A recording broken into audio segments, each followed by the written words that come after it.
அனைவருக்கும் வணக்கம். எங்கும் நிறைந்திருக்கும் குருவினர்களோடும் திருவினர்களோடும் அச்சலக்கண பദ്ധதியோட ஸ்ரீ குரு சிவகாசி காளிமுத்து. அச்சலக்கண பദ്ധதி அப்படிங்கிற ஜோட முறையில் நம்முடைய பிறப்பு கால லக்னம் எதுவானாலும் இருந்தாலும் சரி, இன்றைய வயதின் லக்னம் அப்படிங்கிற லக்னம் மகர அட்ச லக்னமாக போகிறவர்களுக்கான ராகு கேது பயிற்சி பலன்கள், முக்கியமாக கேதுவோட பயிற்சி பலன்கள் நம்ம நேற்று போட்டுட்டோம். அதை பார்க்காதவங்க நம்மளுடைய கேது பயிற்சியை போய் பார்த்துக்குவாங்க. இப்போ வந்து நம்ம ராகு பவனுடைய பயிற்சியை பற்றி பார்க்க போகிறோம். கோச்சார கிரகங்களின்படி திருக்கணித பஞ்சாங்கத்தின்படி 30/5/2025 நம்முடைய ராகு பகவான் வானமண்டலத்தில் உள்ளவர், அதாவது நம்முடைய மீனம் அப்படிங்கிற அந்த இடத்துல இருந்து கும்பம் அப்படிங்கிற இடத்துக்கு வர்றாங்க. சரிங்களா? இதன் காரணமாக மகர அட்சய லக்னம் கொண்டவங்களுக்கு அவங்களுடைய இயக்கங்களில் சின்ன சின்ன மாற்றங்கள் வரும். தன்னை அறியாமல் பொய் பேசுவாங்க, தன்னை அறியாமல் இப்படி நகத்தை கடிக்க ஆரம்பிப்பாங்க. அதீத சிந்தனை, யோசனை, பொருளாதாரத்தை எப்படி பெருக்கிறது, யாரை எப்படி பேசி எப்படி கவுத்தி பணத்தை நம்ம வசூல் பண்ண முடியும் அப்படிங்கிற சிந்தனா சக்தி அதீதமாக உதயமாகும். ஒரு சிலர் சம்மந்தமாக இல்லாமல் இதனால் வரைக்கும் வெத்தலை பாக்கு கூட போடாத நல்ல பாக்கு உள்ளவங்க திடீர்னு பார்த்தீங்கன்னா பாக்கு போட ஆரம்பிச்சிடுவாங்க, புகையிலை பழக்கத்துக்கு ஆட்பட ஆரம்பிச்சிடுவாங்க தன்னை அறியாமல். இதனால் வரைக்கும் ஃபாஸ்ட் ஃபுட் பக்கமே போகாமல் இருந்த ஆளுங்க ஃபாஸ்ட் ஃபுட் உணவுகள் எடுக்க ஆரம்பிப்பாங்க. அதாவது அவங்களோட இயக்கங்கள் அப்படி போகும். சரிங்களா? அதுக்கப்புறம் பார்த்திங்கன்னா ஒரு சிலர் பார்த்திங்க அப்படின்னா பேசுகிற விதம் நல்லா பிரம்மாண்டமாக பேசுவாங்க. தன்னை அறியாமல் எதையும் பெரியதாக ஓகமைப்படுத்தி பேசுகிற தன்மைக்கு ஆட்படுவாங்க. இப்படி இருக்கும் பொழுது 2 ராகு அப்படின்னு வர்றாரு. அதாவது மகர அட்சலக்னத்திற்கு 2ஆம் இடத்துல ராகுபவன் வர்றாரு. அப்படின்னால 2னா வருமானம், 2னா பேச்சு, 2னா குடும்பம். ஆனால் இந்த ஸ்தானம் அப்படின்னு பார்க்கும் பொழுது 100% இங்கே வந்து செயல்படுவார். யார்? நம்மளுடைய ராகு பகவான். அப்போனா நான் வந்து ஒரு குலத்தொழில் செய்கிறேன், சொந்த தொழில் செய்கிறேன் அப்படின்னா சின்ன சின்ன கடன்களையும் உருவாக்கி விட்டுருவார். தொழில் சார்ந்த கடன்களை உருவாக்கி அதன் மூலமாக வருமானத்தை வர வைப்பார். அப்போனா கடன் வாங்கும் பொழுது கவனமாக இருக்கணும் அப்படின்னு நம்ம வந்து உணர்ந்துக்கணும். சரிங்களா? அப்படி இருக்கும் பொழுது இந்த 2 ராகு வரும் பொழுது அது 3ஆம் பாவம் அப்படிங்கிற இடத்திற்கு 12ஆம் இடம் ஆகிடும். அப்போனா ஒரு போட்டித் தேர்வு எழுதுகின்ற மாணவர்கள் கவனமாக இருக்கணும். ஏன் அப்படின்னா நாம் படிக்கின்ற படிப்பு நிறையா படிப்போம். ராகு அப்படின்னா பெரிய அளவில் பிரம்மாண்ட லெவலில் நிறையா படிச்சுட்டு போட்டித்தேர்வு எழுதும் பொழுது சின்ன சின்ன பிள்ளைகளின் காரணமாக தவறு விட்டுருவது, முயற்சிகள் விரயம் அப்படின்னு வந்துடும். சரிங்களா? அதுக்கப்புறம் பார்த்திங்கன்னா 7 அப்படின்னு நண்பர் அப்படிங்கிற அது போக பார்த்தீங்கன்னா நம்மளோட கணவன் மனைவி அப்படின்னு அந்த ஸ்தானத்திற்கு 8ஆம் இடத்துல ராகு இருக்கிறாரு. அப்புறம் என்னாகும்? நம்மளுடைய பிரம்மாண்டமான பேச்சு, உணவு சாப்பிடுகின்ற பழக்க முறைகள், பணத்திற்காக நாம் பேசுகின்ற பொய்கள் மனைவிக்கு பிடிக்காது. அப்படின்னா சின்ன சின்ன கருத்து வேறுபாடுகள் கணவன் மனைவிக்குள்ள வருவதற்கான பிராப்தங்களும் உண்டு. நண்பர்களும் பகையாவார். எதன் காரணமாக? ஜாதருடைய பொருளாதார முன்னேற்றத்தை பார்த்து பகை கொள்ளுதல் அப்படின்னு மாறிக்கிடும். சரிங்களா? அதற்கு அப்புறம் பார்த்திங்கன்னா 9 அப்படிங்கிற தந்தை ஸ்தானத்திற்கு, அதாவது மகர அட்சலக்னத்திற்கு கன்னி வந்து 9ஆம் வீடு. அந்த கன்னி வீட்டிற்கு 6ஆம் வீட்டில் ராகுபவன் இருக்கனால தகப்பன் மகனுக்குமான புரிந்துணர்வு கொஞ்சம் பட்டும்படாமல் இருக்கும் அப்படிங்கிறது நம்ம வந்து புரிஞ்சுக்கணும். சரிங்களா? அப்போனா இப்படி ஒரு சில விஷயங்களில் ராகுபவன் வந்து 2ஆம் இடம் அப்படின்னு நல்ல ஸ்தானத்தில் இருக்கனால ராகு வேலைகள் அப்படின்னு சொல்லப்படுகின்ற ராகு காலத்தில் இயற்கையாகவே நம்மளுக்கு வந்து பணம் வரும். இது போக பார்த்தீங்கன்னா சந்திர பகவான் நம்மளுடைய ராகுவின் நட்சத்திரங்களாக இருக்கிற நம்மளுடைய திருவாதிரை, சுவாதி, அதுக்கப்புறம் சதயம், இந்த நட்சத்திரங்கள் அவர் போகும் பொழுதும் 2ல் ராகு இருக்கனால வருமானத்தை வந்து கொடுப்பாரு அப்படின்னு உணர்ந்துக்கணும்.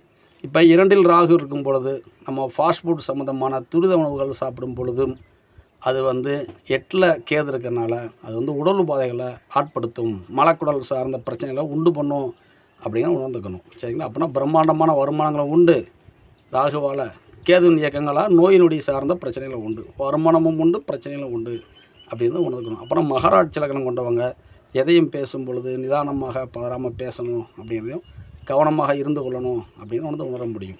சரிங்களா?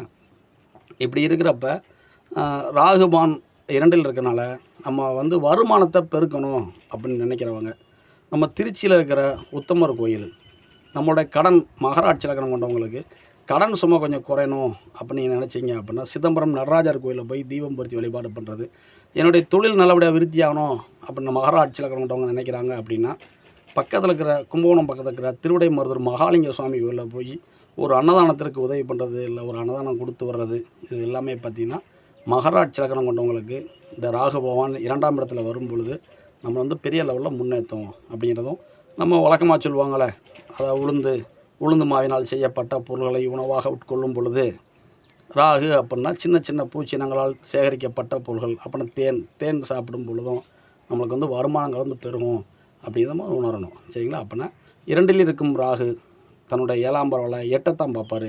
அப்படின்னா அதீதமான வருமானம் வரும் பொழுது அது சார்ந்த பிரச்சனைகளும் உண்டு அப்படிங்கிறத உணர்ந்துக்கணும். அப்படி இல்லைனா ஒரு பிரச்சனையின் தீர்வுகளுக்கு இந்த 2ஆம் இடத்துலேருந்து வருகின்ற வருமானங்கள் உதவி செய்யும் அப்படின்னு கூட நீங்கள் எடுத்துக்கலாம். அப்போ நம்ம வந்து 2ல் ராகு இருப்பதனால நம்மளுடைய காளி சம்பந்தமான மந்திரங்கள் ஜபங்கள் பண்ணுவது, காளியம்மன் கோயிலில் போய் வழிபாடு பண்ணுவது, துர்க்கை வழிபாடு பண்ணுவது, இப்படி பண்ணும் பொழுது நம்மளுக்கு வந்து நல்ல மேன்மையை கொடுக்கும். ஒரு காளியம்மன் கோயிலுக்கு போகிறோம், அங்கே ஒரு பிரசாதம் கிடைக்கிது, அதை வாங்கி நம்ம உணவாக உண்ணும் பொழுது அங்கே பிரசாதம் தர்றாங்க, அதை வாங்கி உணவாக நம்ம எடுக்கிறோம். அப்படி எடுக்கும் பொழுது நம்மளுக்கு வந்து வருமானங்கள் பெருகும் அப்படிங்கிறது உணர்ந்துக்கிறோம். அதற்கப்புறம் பார்த்திங்கன்னா அருகம்புல் ஜூஸ், சரிங்களா? இது உணவாக நம்ம உட்கொள்ளும் பொழுதும் இந்த ராகு வந்து நம்ம ஆக்டிவேஷன் பண்ண மாதிரி ஆகிடும். சரிங்களா? அப்படி இருக்கனால ஒரு சில நேரங்களில் பார்த்திங்கன்னா நம்ம விநாயகர் அப்படிங்கிறவருக்கு வந்து பார்த்திங்கன்னா அருகம்புல் சாத்தி வழிபாடு பண்ணுவாங்கள்ல, அந்த வழிபாடு பண்ணாலும் நம்மளுக்கு வந்து வருமானத்தை வந்து பெருக்கும். அப்படின்னா மகராட்சி லக்னம் கொண்டவங்களுக்கு கோச்சார கிரகத்தில் ராகு பகவான் 2லும் கேது பகவான் 8லும் இருந்தாலும் ஒரு சில பிரச்சனைகளை நாம் சமாளிப்பதற்கு இந்த ராகுவை நாம் ஊட்டம் கொடுக்கும் பொழுது, ராகு இதையும் பிரம்மாண்டப்படுத்துகிறவர், பெருசுப்படுத்துகிறவர், வருமானத்தை பெருக்கிட்டால் நம்மளுக்கு வருகின்ற செலவுகளை கட்டுப்படுத்த முடியும். அப்படின்னால இதை வந்து நம்ம கரெக்டாக ஹேண்டில் பண்ணி போகணும். அப்படின்னால 2ல் ராகு இருக்கிறதுனால மந்திரங்கள், அதர்வன மந்திரங்கள் அப்படிங்கிறது வந்து நம்மளுக்கு இயற்கையாகவே கிடைக்கும். ஒரு மந்திரத்தை ஷார்ட்டாக சொன்னால் நம்மளுக்கு வந்து டக்குன்னு ஒரு அபார சக்தி கிடைக்கும் அப்படின்னு யாராவது சொன்னாங்கன்னா நம்ம அதை வந்து முயற்சி பண்ணி பார்ப்போம். நம்மளை அறியாமல் 2ல் ராகு அப்படிங்கிறதுனால மாந்திரியம் சம்மந்தமான எண்ணங்கள் அப்படிங்கிறது வந்து நமக்கு வந்து அசால்ட்டாக வரும். மாந்திரியம் சம்மந்தமான ஒரு சில வித்தைகள் வாக்குப்பளிதம் அதெல்லாம் நம்மளுக்கு கிடைக்கும். அப்படின்னாலும் நம்ம கொஞ்சம் கவனமாக ஹேண்டில் பண்ணும். அடுத்தவங்களுடைய நன்மைகளுக்காக பிரயோஜனப்படுத்துகின்ற மந்திரங்கள் நமக்கு நன்மையும், அடுத்தவர்களுடைய தீய விஷயங்களுக்காக நாம் பயன்படுத்துகின்ற ஒரு சில மந்திரங்கள் நம்மளுக்கே பிரதிபமாக திரும்பி வந்துருங்கிறத கவனமாக இந்த மகராட்சி லக்னம் கொண்டவங்க வந்து பயன்படுத்திக்கணும். ஏன் அப்படின்னா மகராட்சி லக்னத்திற்கு 8ஆம் அதிபதி சூரியன். அப்போனா நம்மளுடைய ஆசிரியர் உயர்திரு பௌடமுத்தி ஐயா என்ன சொல்லுவாங்க அப்படின்னா, யார் யாருக்கெல்லாம் மகராட்சி லக்னம் போகுதோ அவங்க அந்த 10 ஆண்டு காலங்களை கடந்து செல்வதற்கு தன்னுடைய முன்னோர்களாக இருக்கின்ற மூதாதையர்களுக்கு திதி தர்ப்பணங்கள் சரியான முறையில் கொடுத்து இந்த அமாவாசை காலங்களில் சரியான முறையில் முன்னோர்கள் கடமை செய்யும் பொழுது தன்னை தற்காத்து கொள்ள முடியும் அப்படிம்பாங்க. அப்போனா மொத்தம் 12 அட்சலக்கணத்தில் மிக முக்கியமானதாக மகராட்சி லக்னம் கொண்டவங்க மட்டும்தான் திதி தர்ப்பணம் கொடுக்கறதுக்கு முக்கியத்துவம் கொடுக்கணும் அப்படின்னு நம்மளோட வகுப்பில் சொல்லுவாங்க. ஏன் அப்படின்னா 8ஆம் அதிபதி சூரியன். சரிங்களா?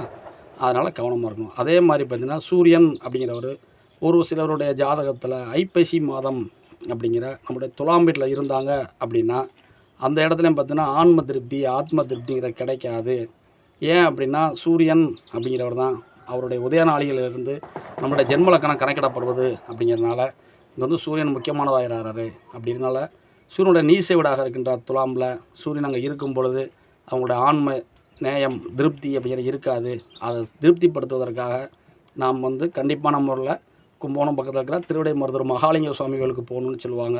இப்போ அதே கும்பகோணம் பக்கத்தில் இருக்கிற திருவிடை மருதூர் மகாலிங்க சுவாமி கோயிலில் சாமி கும்பிட்டா தான் மகராட்சி லக்னம் கொண்டவங்களுக்கு தொழில் வருமானங்கள் அப்படிங்கிறது வந்து நல்லாயிருக்கும் அப்படிங்கிறது உணர்றோம். அப்படின்னா இதை வந்து கண்டிப்பான முறையில் வந்து உங்களை நடத்திக்கணும் அப்படிங்கிறதும், மகராட்சி லக்னம் கொண்டவங்க இறந்த மூதாதையர்களுக்கு அந்த முன்னோர் வழிபாடுகளை நம்ம வந்து கரெக்டாக செய்யும் பொழுதும் ராகு அப்படின்னா நம்மளுடைய தகப்பன் வீட்டு வழியில் இருக்கிற முன்னோர்கள் அப்படின்னு புரிஞ்சுக்கணும். சரிங்களா? அப்படின்னா 2ல் அவங்க இருக்கிறாங்க.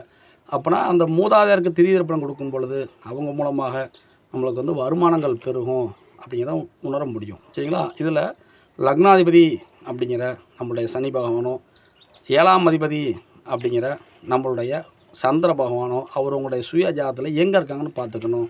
ஒரு சில நேரங்களில் இருவரும் சஷ்டாசகம் அப்படிங்கிற 6, 8ஆக இருக்கும் பொழுது இப்போ கோச்சார ராகுவும் கோச்சார கேதுவும் 2லும் 8லும் சம்மந்தப்பட்டது அப்படின்னா பிரச்சனையை பெருசுபடுத்தி விட்டு போயிடுவாங்க.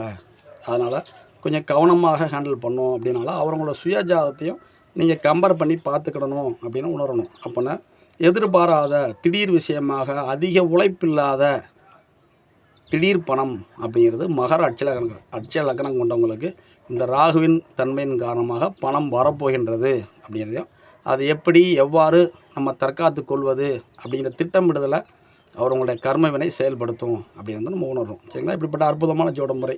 ஒரு கிரகத்தை வச்சுக்கிட்டு எந்த பாவத்துக்கு எப்படி இருக்குது, இவங்க எப்படி செயல்படுறாங்க, எப்படி நம்ம தற்காத்துக்கலாம், எந்த கோயிலுக்கு போனால் நம்ம வாழ்க்கையை முன்னேற்ற முடியும், இதற்கு என்ன நிவர்த்தி பண்ணலாம் அப்படின்னு சொல்லி கொடுத்த அற்புத ஜோட முறையை உருவாக்கிய எங்களுடைய ஆசிரியர் உயர் திரு பௌர்ணமூர்த்தியாவுக்கு வழக்கமாக நம்ம நன்றி சொல்கிறோம். நம்ம சேனல் அப்படி கொஞ்சம் சிம்பிள் வீடியோஸ் வரும். லைக் பண்ணுங்கள், ஷேர் பண்ணுங்கள், சப்ஸ்கிரைப் பண்ணுங்கள். அனைவருக்கும் நன்றி. வாழ்க வளமுடன். நன்றி.